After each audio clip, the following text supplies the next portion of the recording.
We're going to talk about quadrilaterals. Quadrilaterals are a special case of a polygon. All quadrilaterals have 4 angles and 4 sides. There are several different kinds of quadrilaterals. For each one, we'll discuss the definition and then play with an interactive quadrilateral website. First, we have a square, a quadrilateral in which all 4 sides are congruent and all 4 angles are congruent.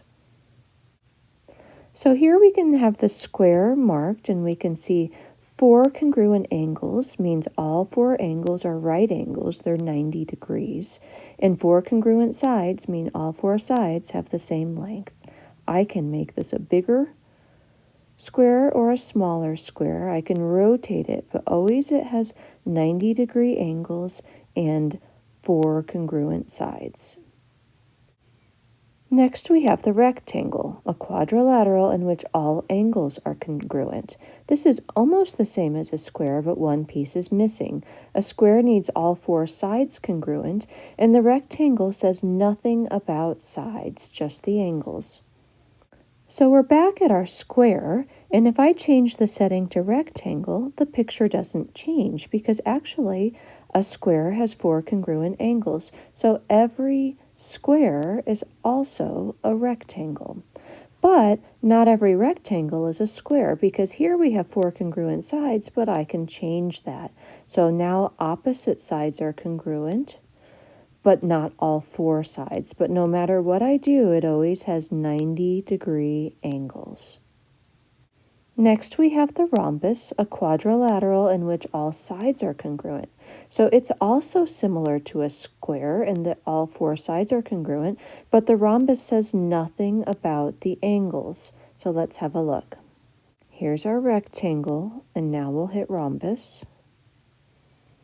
This actually looks like a square. It has 4 equal angles and 4 equal sides, so they're all congruent there. So let's see what happens when we start to play with it.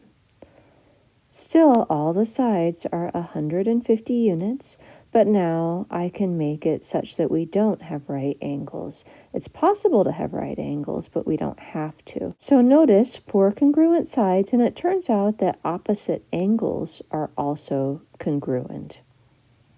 Next, we have the parallelogram, a quadrilateral in which both pairs of opposite sides are parallel. So no longer are we talking about angles and side length. Now we're talking about parallel sides. So in our diagram, let's switch to parallelogram. Our picture doesn't change, which means that this rhombus is also a parallelogram. Opposite sides are parallel. Opposite sides are congruent, but I don't have to have all 4 sides congruent. Opposite angles are congruent, but not all 4 angles. So I can change this around in a lot of different ways here as long as opposite sides are parallel. Now, notice that in the square, opposite sides were parallel. In the rectangle, opposite sides were parallel. And in the rhombus, opposite sides were parallel. So those are all special cases of the parallelogram. Next, we have the kite, a quadrilateral in which 2 pairs of adjacent sides are congruent. We'll switch our setting to kite. And notice that I can see the side DA and the side AB are both 192 units. Actually, in this case, all 4 of them are, aren't they? But let's change this up a little bit.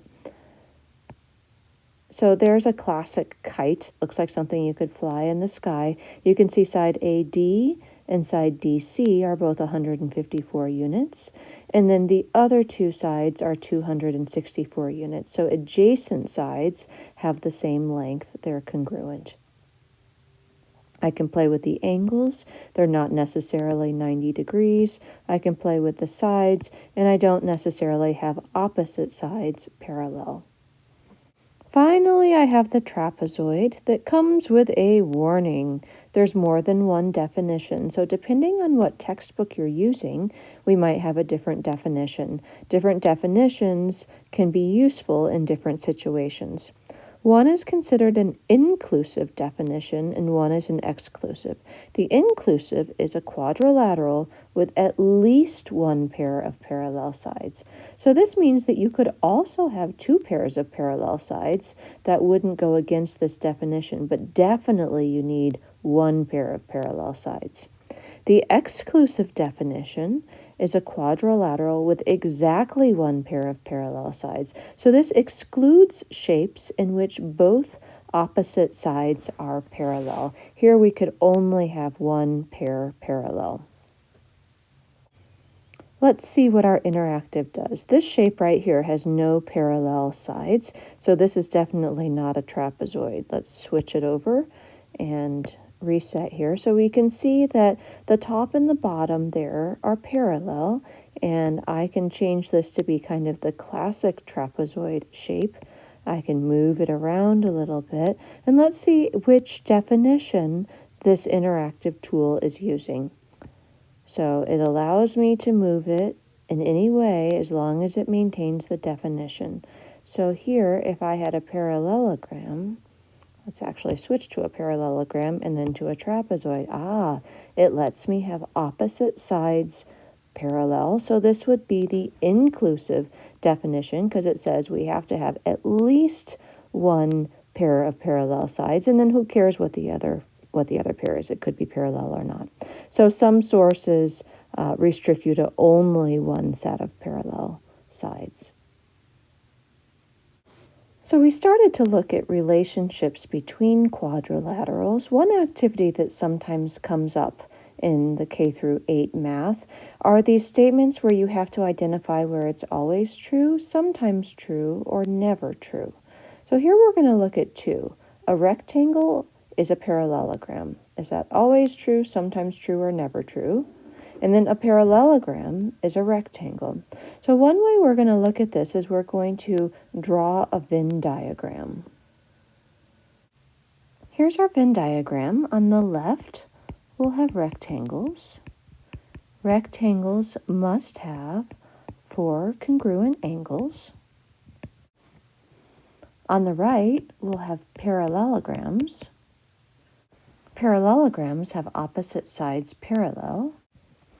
In the middle, we need both criteria, so opposite sides parallel and 4 congruent angles. We have to look at the criteria on the outsides here. So with our rectangles, 4 congruent angles, to not be in the overlapping region, then we must also be without opposite sides parallel. On the right, to not be in the overlapping region, we would need opposite sides parallel without 4 congruent angles. Let's go to our interactive to see if we can build these. So we'll start with a parallelogram. Parallelogram has opposite sides parallel, and the question is, can I have a parallelogram without 4 congruent angles? Well, sure, here I have one right here. The 4 angles are not congruent. Okay, then I go to my overlapping region. Can I have a shape that has both opposite sides parallel and 4 congruent angles? There it is. Opposite sides are parallel, 4 congruent angles, so that's our middle region. Then we come down to our last region, the rectangle. Is it possible to have 4 congruent angles without having opposite sides parallel? Well, no matter how I move it, the opposite sides are parallel. So it's impossible to draw a rectangle that does not have opposite sides parallel. So let's fill this in. Over here on the right, we have a parallelogram, opposite sides parallel, without 4 congruent angles. My freehand is a little rough here, so I'm going to put symbols in. That means those sides are supposed to be parallel. And then these sides are also supposed to be parallel, and we can see the angles are not congruent. In the center here, we'll have opposite sides parallel and 4 congruent angles. And on the left, we won't be able to draw anything because it was impossible to have a rectangle without opposite sides parallel. So that means that every rectangle is also a parallelogram. There are no rectangles outside of the parallelogram circle. And parallelograms can either be rectangles or they can be not rectangles, so we can fill both regions.